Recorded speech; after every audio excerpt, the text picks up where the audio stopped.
contribution there, Mr. Vieira.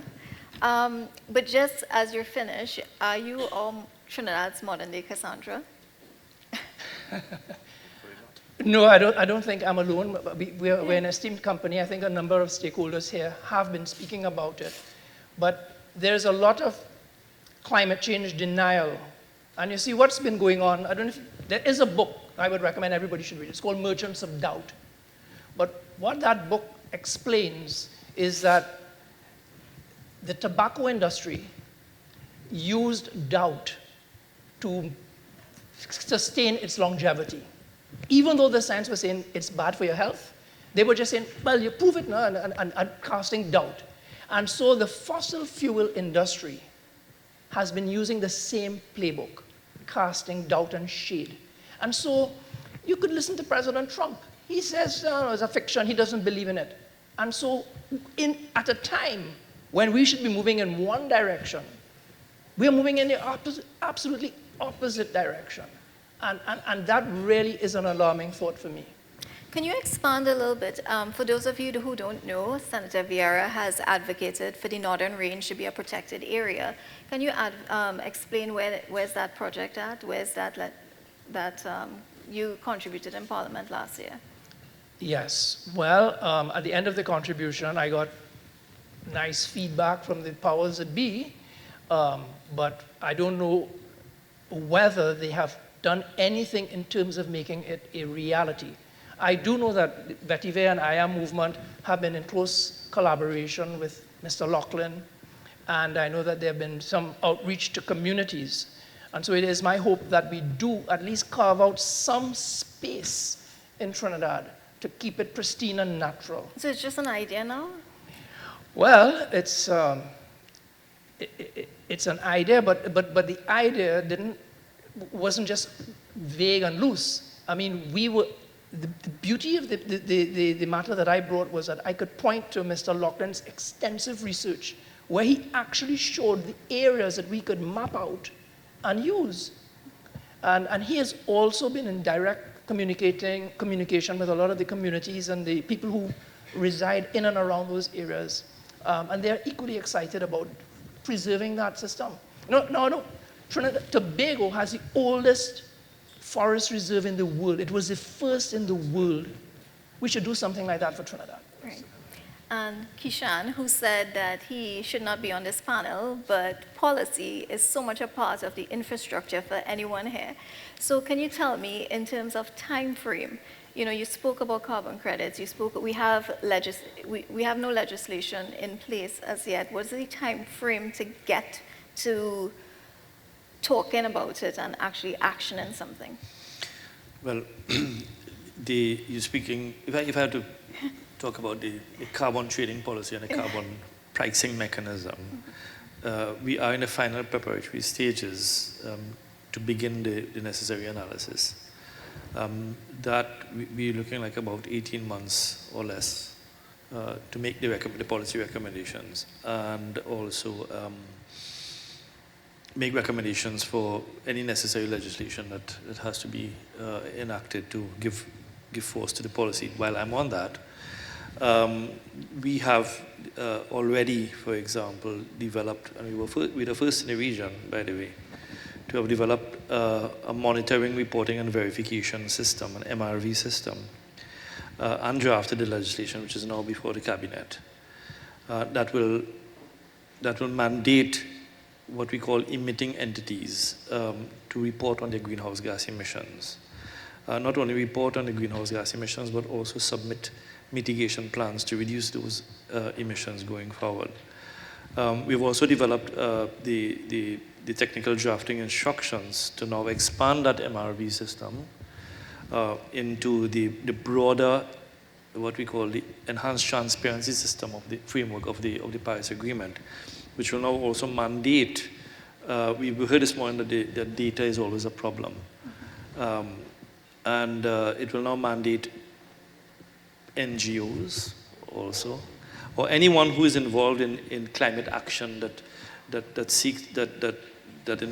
would be implementing projects, for example, that aids in adaptation or sequestration, for example, to now also report what they're doing and to estimate the impacts of their projects. So that is also drafted going forward. We unfortunately live in a society where the carrot doesn't work, and sometimes the stick, we have to get more stick than carrot. This is something that even the private sector has indicated that is good for them, because then they can justify the financing to create the reporting framework to meet the reporting requirements. So those pieces of legislation is already before the cabinet. We have also developed a just transition policy, just transition of the workforce policy, because we have recognized, for example, we hear only oil and gas, we hear about the macro economics indicators like the GDP and so on and so forth. And as we are now embarking, as the world is embarking on the energy transition, the expected and the unintended consequences on the workforce in that transition needs to be addressed in keeping with the principle of leaving no one behind, and we heard that this morning as well. So that policy is also before the cabinet. That will seek to approach the workforce through a retooling, a reschooling, a reskilling, an upskilling, basically to reorient the workforce to meet the needs of the evolving economy. So for example, we are now working with UTT to develop a certification program for what I call side of the road mechanics, as we already have the policy incentives for catalyzing the uptake of electric vehicles. These mechanics who are accustomed to servicing internal combustion engines will now be at risk of being disenfranchised. So we are now trying to develop a craft certification where they could come up to at least a certain level of competence, where they could diagnose. This is not new territory. If you were as old as I am, the same thing happened when we transitioned from carbureted engines to fuel-injected engines. So it's not new. But the just transition is not only focused on the oil and gas and the energy industry. We have recognized that because of the impacts of climate change, that those who live off the natural resources, like the natural biodiversity. You go to the East Coast, you see people selling conch, they sell cascadoo, they sell chip, they live off the land, yeah? And the climate change projections indicate that you're going to have a change in the hydrogeology, and therefore a projected impact on these populations because of a changing population dynamics. This means that if that resource is depleted or impacted at some point or in some way, then those who depend on that resource will also be disenfranchised. So it's not only about the energy transition, it's about the impacts of climate change. And I gave a presentation a long time ago that linked climate change with national security and crime. So if you disenfranchise these people and there's no plan for them for livelihoods, there are other allurements in other areas that could attract them, for example. But it also mitigates against migration and urban competition for jobs and everything that go with urban concentration. You also spoke about the ESG policy. Is that for the state, for the public sector? We are now formulating the framework. Right. So the ESG sector hopefully will be also not only applied to the private sector, but also to the public sectors as far as possible, so that they can also account. So we have a lot of pieces of legislation yes, in the works. In the works. So yes. your time frame is 8 months? Well, let me say this much. When it leaves our hands, when it leaves my hand, I have no control over it. Right. So if it doesn't happen, in 8 months, don't hold again. you. Okay. Okay. David, he actually asked you a good question there because we were talking about carbon sequestration. So tell me, are there any measurable ways that you all are using, any measurements you have yet at VETIVEF to do that? Well, the short answer is no, but as VETIVEF TT positions itself to try and engage more with commercial entities, players in the energy sector, people for whom ESG has suddenly become important. We recognize the obvious value. We talk a lot about the immense potential that vetiver grass has as a carbon sequestration tool. And so we are currently undergoing a pilot study as well to actually quantify that, so that in addition to providing the invaluable services of soil stabilization and erosion control, some of these clients for whom this is very important, we can actually report on that information and provide them with these types of accounting and credit mechanisms. So I'm curious, how do you all get work? Do you all look at projects and say, okay, you target that and say, we could do that, we could fix that, and you go after it, or do people come to you?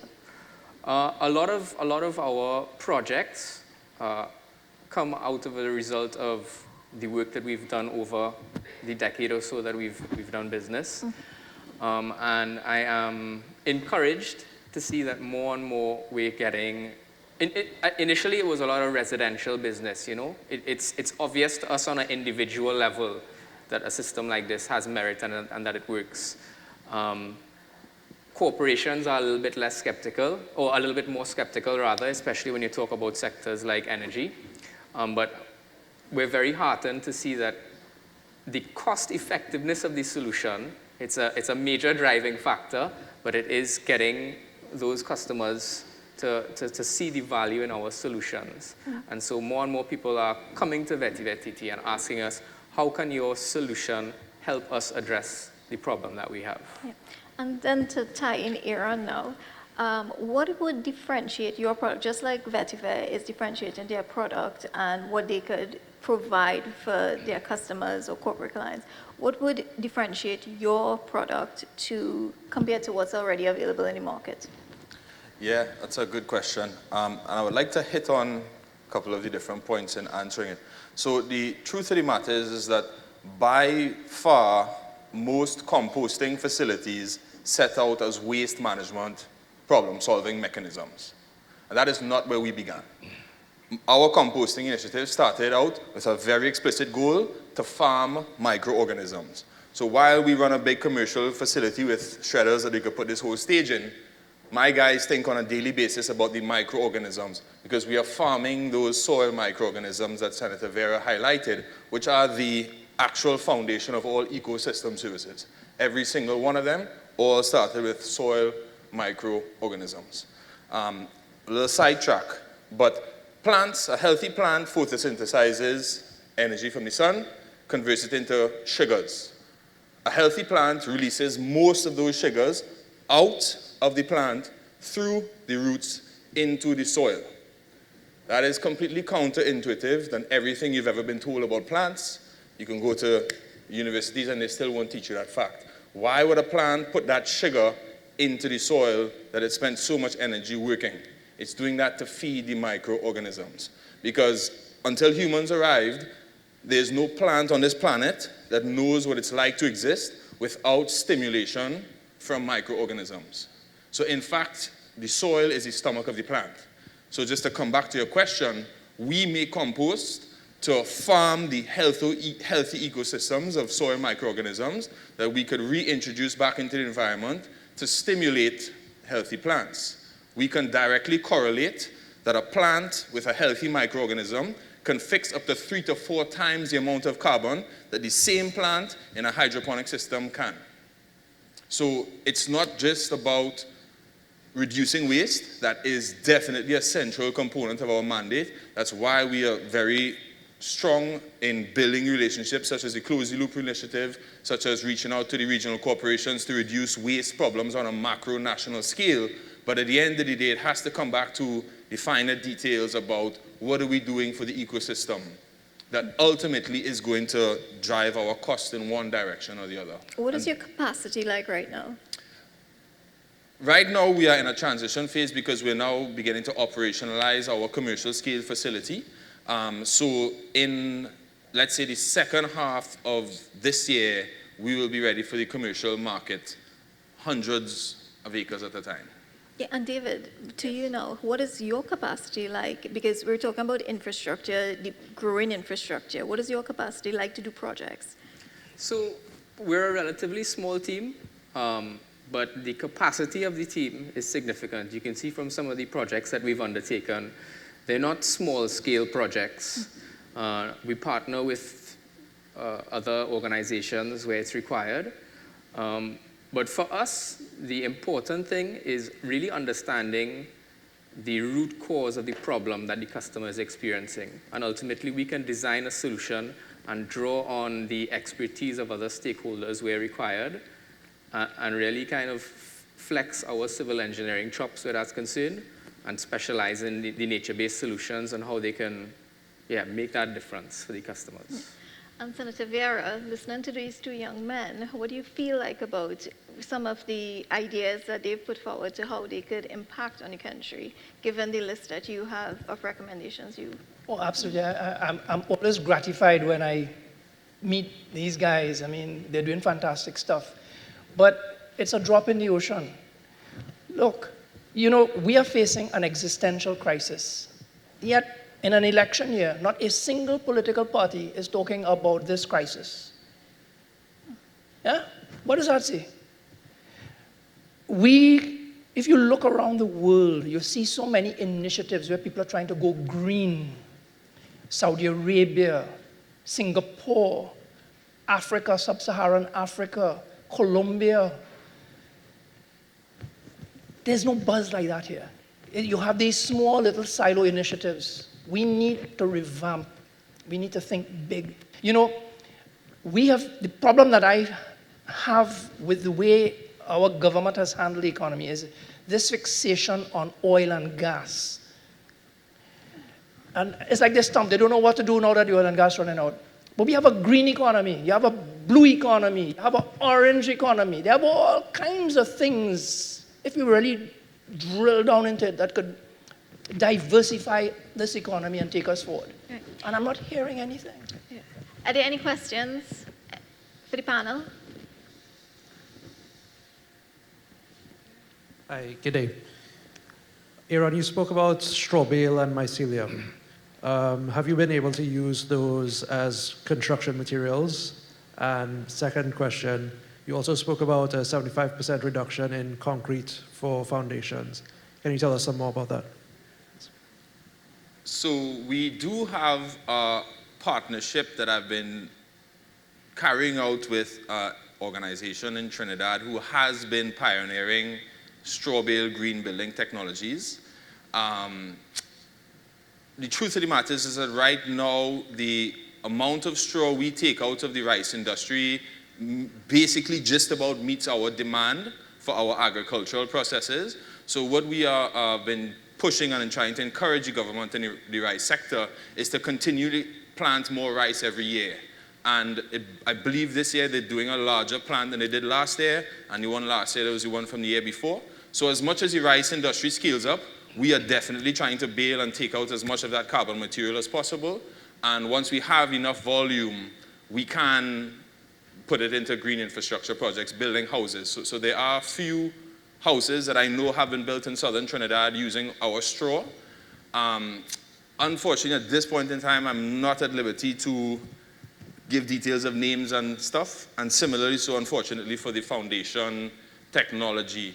But what I will say is that it is adaptable technology that can serve a wide range of applications, that is basically a kit that we can ship around the Caribbean with a very low impact on equipment demands. Again, I'm hoping in the next couple of months we can go public with this. But right now, we're just at the stage of sensitive, so I can't really say too much just yet. Any other questions? Hi, good afternoon. Senator Vieira, you mentioned that in an election year, a lot of the parties aren't even proactively addressing things such as climate change and all of these environmental issues. So I was really wondering if you have any recommendations as NGOs and civil society, what can we do to actively get these on their agendas? Well, that's a great question. Yeah, one thing that I will say is that even if they don't come up with the ideas, once there is a buzz, once there is a feeling or perception that this is something that is important to the public, politicians will take it on board. So I think we have to ramp up our voices and we have to make this a burning issue. It should be a hot topic in an election year. For Mr. Kumarsingh, are there any plans to monetize any of the mangroves or forests that we have for carbon capture? And if there are plans, who would be the benefit of the carbon credits from the sale of the carbon credits? Well, those questions will be answered once we develop the regulatory framework. So it will be second guessing to say who will own what, because the policy framework exactly will address how carbon is traded, who generates it, what the consequences are, what the implications are, and so on and so forth. But the mangroves, I know the IMA is doing some work on trying to quantify that. That's part of the blue economy that we are hearing about. And they're trying to quantify the amount of carbon that is sequestered in mangroves. I think UWI was also doing some work on that. And that's a critical scientific prerequisite that needs to be satisfied in terms of that quantification of carbon before you could actually sell it, to know how it's sequestered and verified. So the policy framework will address all of those issues, and then it's not only about government, let's say, trading. This is open to private sector who may wish to enter into bilateral arrangements with other countries or the private sector in other countries. But that has to be governed, because at the end of the day, the country has to account for whatever carbon is sold, whatever is sequestered, whatever is emitted. There's somebody else. Good afternoon. Senator Vieira, I totally agree with you. I believe the people here are part of a tribe, and the tribe is to fight climate change. I'm saying that because I believe also what you said about making small steps towards that is not going to be sufficient to deal with the effects of the scale and magnitude of climate change, as we can see with all the fires and hurricanes and the increase in flooding and so on. What I want to tell you, I believe, is my experience in trying to put forward a concept of a bold project.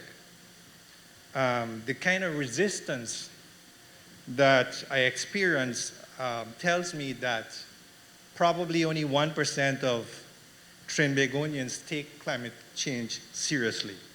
And I say that because I've been lobbying different people, from ministers to simple people in society, and I have not been getting the kind of response that I expect to get. So I put forward this bold project, and to have a gated development, a housing development that I've designed that is going to be smoke-free, fossil fuel-free. And I did that not only because of carbon problems, but it's a health issue.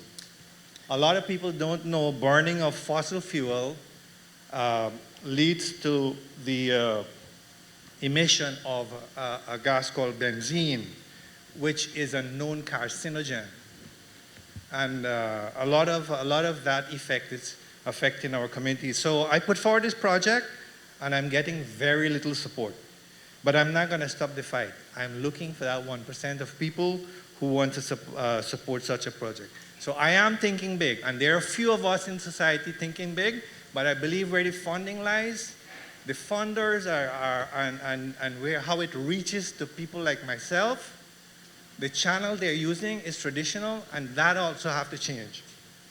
I also believe that the corporations, for example, Arangwes Corporation, 99% of their area is covered by concrete. How are you going to approve a project or change a society when 99% of your area is covered by concrete? That's my comment. Thanks.